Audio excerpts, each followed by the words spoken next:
శ్రీకాకుళం జిల్లా పలాసలో సీదిరి అప్పలరాజు సమక్షంలో 500 మందితో వైసీపీలోకి చేరిన మాజీ పీఎస్సీఎస్ అధ్యక్షులు సిర్ల బుజ్జి వైసీపీ క్యాంపు కార్యాలయము ప్రగతి భవన్ దగ్గర సిర్ల రవిచంద్ర తన కుటుంబ సభ్యులతో కలిసి వైసీపీలోనికి చేరారు. సిర్ల బుజ్జి మాట్లాడుతూ ఆంధ్ర రాష్ట్ర పాడి పారిశ్రామిక అభివృద్ధి మరియు మత్స్యశాఖ మంత్రి డాక్టర్ సీదిరి అప్పలరాజు పరిపాలన తనకు నచ్చిందని, ఆయనతోనే అభివృద్ధి సాధ్యమని, ఆయన పరిపాలన తనకు ప్రేరణకు గురిచేసిందని, అందువలన ఆయన సమక్షంలో తన బంధువర్గం మరియు అభిమానులతో సుమారు 500 మంది వైసీపీ పార్టీలో చేరామని అన్నారు. మంత్రిని రెండవసారి గెలిపించుకోవడానికి శక్తివంతుల లేకుండా కృషి చేస్తానని అన్నారు. ఈ సందర్భంగా మంత్రి అప్పలరాజు హనుమంతు వెంకట్రావు దొర చేతుల మీదుగా సిర్ల రవిచంద్ర అలియాస్ బుజ్జికి కండువా వేసి పార్టీలోకి సాదరంగా ఆహ్వానించారు.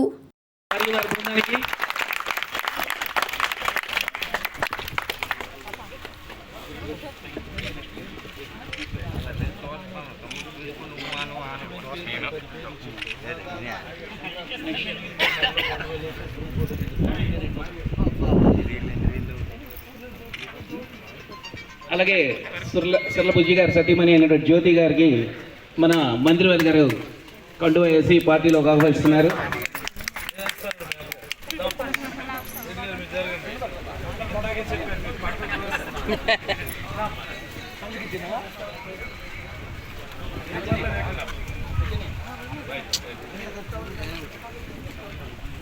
అలాగే